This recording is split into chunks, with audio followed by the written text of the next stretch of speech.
Halo semua, saya Kristina dari kelas 11 MIA 1 SMA Metode 1 Medan. Di video kali ini saya akan mempresentasikan materi ekonomi, indeks harga dan inflasi yang ditugaskan oleh Mem Imelda Florenta Manalo, SPD MSI. Silakan menyaksikan. Mulai dari sejarah, inflasi dan juga indeks harga. Friedman dan Schwartz berhasil memverifikasi hubungan antara inflasi maupun indeks harga dan pertumbuhan jumlah uang yang beredar. Hasil penelitian Friedman dan Schwartz menunjukkan bahwa di Amerika Serikat, dekade-dekade dengan pertumbuhan uang yang tinggi akan cenderung memiliki inflasi dan indeks harga yang tinggi juga. Dan dekade-dekade dengan pertumbuhan uang yang rendah cenderung memiliki inflasi yang rendah. Hasil yang sama diperoleh dari perbandingan tingkat rata-rata inflasi dan tingkat rata-rata pertumbuhan uang maupun indeks harga yang lebih dari 100 negara selama tahun 1990-an. Dalam kajian tersebut, terdapat hubungan yang jelas antara indeks harga, inflasi, maupun pertumbuhan uang. Negara-negara dengan pertumbuhan uang yang tinggi ini akan cenderung memiliki inflasi yang tinggi juga. Sementara negara-negara dengan pertumbuhan uang yang rendah akan cenderung memiliki inflasi yang rendah juga. Selanjutnya saya akan menjelaskan mengenai peta konsep dari indeks harga dan inflasi yang akan saya bahas. Yaitu nantinya inflasi akan dibahas mengenai penyebab dari inflasi, tujuan dari inflasi ini sendiri dan juga jenis-jenis inflasi. Lalu kita akan beralih ke indeks harga yang terdiri dari indeks harga perdagangan besar, indeks harga konsumen, dan indeks harga yang dibayar dan diterima petani dihitung dengan cara metode agregatif tidak tertimbang. Lalu metode agregatif tertimbang yang terdiri dari metode less payers, metode PESI, dan juga metode tahun khas. Yang pertama adalah pengertian dari indeks harga. Apa sih pengertian dari indeks harga itu? Indeks harga adalah perbandingan antara harga rata-rata pada tahun yang dihitung dan harga rata-rata pada tahun dasar. Yang kedua adalah tujuan penghitungan indeks harga, yaitu adalah sebagai indikator yang digunakan dalam mengukur kegiatan ekonomi secara umum. Yang kedua adalah IHPP dapat memberi gambaran tren dalam perdagangan. Yang ketiga adalah IHK atau indeks harga konsumen dapat digunakan untuk penetapan gaji. Yang keempat adalah sebagai pedoman pembelian bagi perusahaan-perusahaan yang memiliki persediaan dalam jumlah yang besar dan juga yang teratur. Dan yang terakhir adalah indeks harga yang berlaku pada petani memberi gambaran apakah petani semakin makmur atau semakin melarat. Selanjutnya, jenis-jenis indeks harga. Yang pertama adalah indeks harga pedagang besar atau IHPB. Barang yang diukur dengan indeks harga ini adalah bahan mentah dan barang jadi yang diperjualbelikan di pasar primer. Jenis barang yang dihasilkan dalam IHPB diklasifikasikan dalam sektor pertanian dengan subsektor bahan makanan, tanaman perdagangan, kehutanan, perikanan, peternakan, dan kekayaan. Selanjutnya ada juga pertambangan dan galian seperti subsektor batu bara, ataupun aspal, pasir, batu kali, dan juga kerikil. Industri dengan subsektor tekstil, pakaian jadi, barang-barang dari kulit, minuman, makanan, kertas, barang cetakan, karet, dan juga plastik. Jenis indeks harga yang kedua adalah indeks harga konsumen. Indeks harga ini mengukur perubahan harga sekelompok besar barang konsumsi yang dibeli konsumen. Fungsi indeks harga konsumen atau IHK yang pertama adalah memungkinkan konsumen untuk menentukan pengaruh perubahan harga terhadap daya beli mereka. Yang kedua adalah merupakan suatu indikator ataupun pengukur ekonomi dan tingkat inflasi. Yang ketiga adalah digunakan untuk menentukan daya beli mata uang tertentu. Dan untuk jenis indeks harga yang terakhir adalah indeks harga yang dibayar dan diterima oleh petani, yaitu yang memuat indeks harga barang-barang yang dibeli dan dibayar oleh para petani, baik untuk proses produksi maupun untuk konsumsi. Jika dalam indeks harga ini juga dihitung pajak, gaji buruh petani, dan bunga hipotek yang dibayar petani, maka disebut dengan indeks paritas. Lalu ada juga perbandingan indeks harga yang diterima dan dibayar petani disebut dengan nilai tukar petani atau NTP. NTP ini merupakan indikator yang menunjukkan tingkat kesejahteraan para petani. Selanjutnya adalah kita beralih ke metode penghitungan indeks harga. Yang pertama adalah metode penghitungan indeks harga tidak tertimbang. Rumus indeks harga tidak tertimbang sederhana ini adalah sigma PN per sigma P0 dikalikan dengan 100%, di mana sigma PN adalah jumlah harga pada tahun tertentu dan sigma P0 adalah jumlah harga pada tahun dasar. Contoh soal indeks harga tidak tertimbang yaitu jenis barang harga tahun dasar 2009 atau P0, harga tahun 2010 atau harga tahun yang akan dihitung indeksnya. Tas pada harga tahun dasarnya 150.000, pada tahun yang akan dihitung indeksnya 200.000. Sepatu pada tahun 2009 200.000, pada tahun 2010 250.000. Pakaian pada tahun 2009 100.000 dan pada tahun 2010 150.000. Jadi jumlah dari sigma tahun dasar atau sigma P0-nya adalah Rp450.000 dan sigma PN atau sigma yang akan dihitung tahun indeksnya yaitu 600.000. Maka kita dapat memasukkan rumusnya indeks harga tidak tertimbang yaitu sigma PN per sigma P0 dikalikan dengan 100%. Jangan lupa kita kalikan dengan 100% ya. Jadi 600.000 dikali dengan 100% dibagi dengan 450.000, hasilnya adalah 133,33%. Selanjutnya adalah metode penghitungan indeks harga tertimbang, yaitu terbagi atas. Yang pertama adalah metode Less Payers, adalah metode penghitungan angka indeks yang ditimbang dengan menggunakan faktor penimbang atau kuantitas ataupun jumlah barang pada tahun dasar atau Q0. Rumus yang digunakan adalah sigma PN dikali dengan Q0 per sigma P0 dikali dengan Q0 dikalikan dengan 100%. Contoh soal indeks harga tertimbang pada metode Less Payers adalah bisa kita lihat di sini adalah jenis barang A, B, C, D, dan E. Harga dalam rupiah pada tahun 2010 jumlah barangnya ada 5, pada tahun 2011 ada 10.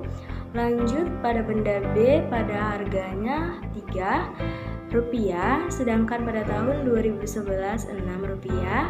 Jumlah barang ada 10 dan juga pada tahun 2011 terdapat 10. Benda C harganya 4 rupiah pada tahun 2010, pada tahun 2011 adalah 6 rupiah. Jumlah barang pada tahun 2010 adalah 20. Jumlah barang pada tahun 2011 juga 20. Benda D harga pada tahun 2010 adalah 3 rupiah. Harga pada tahun 2011 3 rupiah.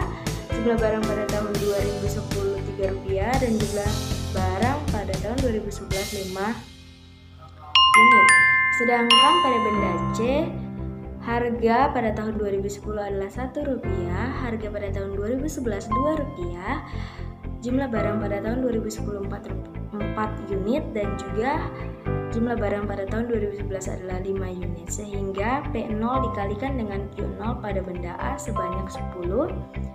sedangkan pada benda B sebanyak 30, sedangkan pada benda C sebanyak 80, benda D 9, dan juga E sebanyak 4. Sedangkan PN dikali Q 0, benda A sebanyak 15, benda B sebanyak 60, benda C 120, benda D 9, dan benda E 8. Ini adalah metode penghitungan indeks harga tertimbang dengan metode PESI atau PNP Deflator. Metode PESI ini adalah metode penghitungan harga indeks yang ditimbang dengan menggunakan faktor penimbang kuantitas pada tahun tertentu atau QN.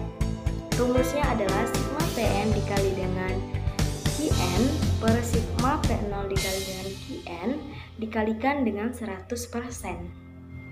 Contoh soal indeks harga tertimbang pada metode harga PESI adalah seperti yang metode last payer study, kita menggunakan tabel sehingga jumlah PQ dikali QN adalah 150, jumlah PN dikali QN adalah 235, sehingga sigma PN dikali dengan QN X per sigma P0 dikali dengan QN dikali 100% sama dengan 235 dikalikan dengan 100% dibagi 150, hasilnya adalah 159,40%.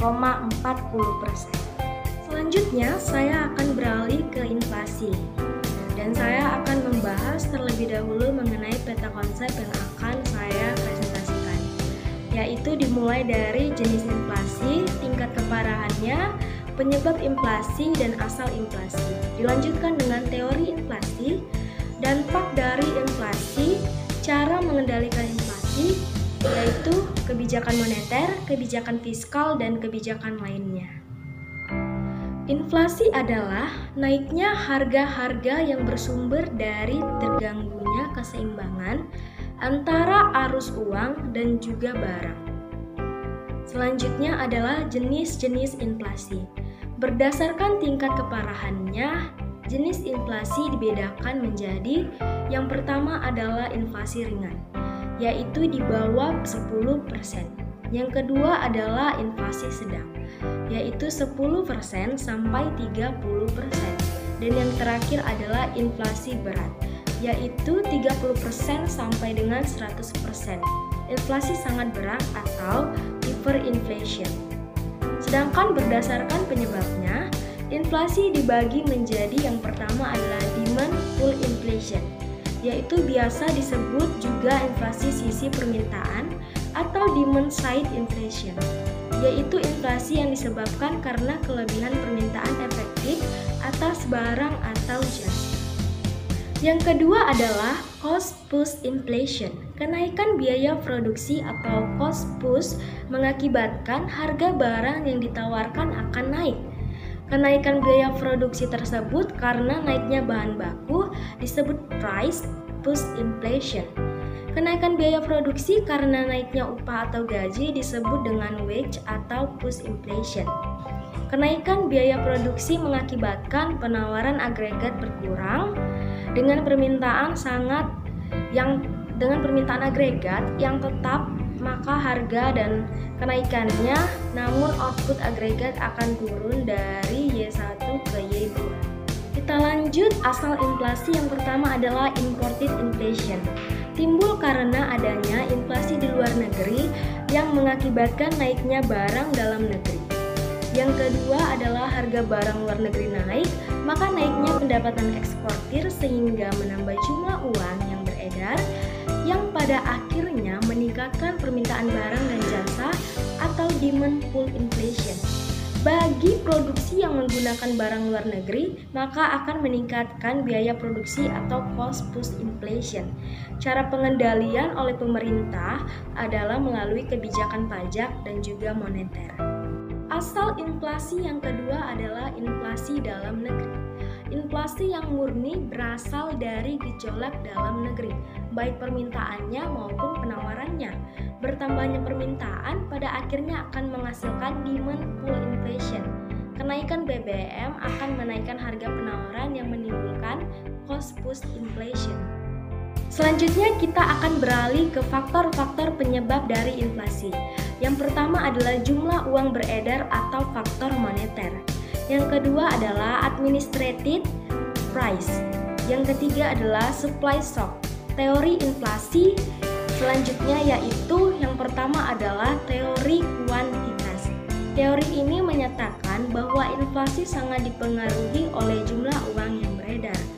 Menurut teori Irving Fisher, dengan anggapan kecepatan sirkulasi transaksi dan output tetap, maka jumlah uang yang beredar berhubungan langsung dengan kenaikan harga. Dengan demikian, semakin banyak jumlah uang beredar, maka inflasi akan semakin tinggi juga. Teori inflasi yang kedua adalah teori Keynes. Menurut teori ini, inflasi terjadi karena suatu masyarakat ingin hidup di luar batas kemampuannya. Yang ketiga adalah teori strukturalis, yaitu ditekankan pada kelakuan dan struktur perekonomian seperti yang terjadi di negara-negara yang berkembang. Dengan teknologi yang rendah, penawaran tidak dapat mengimbangi cepatnya pertumbuhan permintaan. Ketidakseimbangan ini pada akhirnya akan menaikkan harga-harga dan menimbulkan inflasi. Selanjutnya adalah dampak inflasi. Apa saja yang menjadi dampak terjadinya suatu inflasi? Yang pertama adalah orang-orang yang berpenghasilan tetap.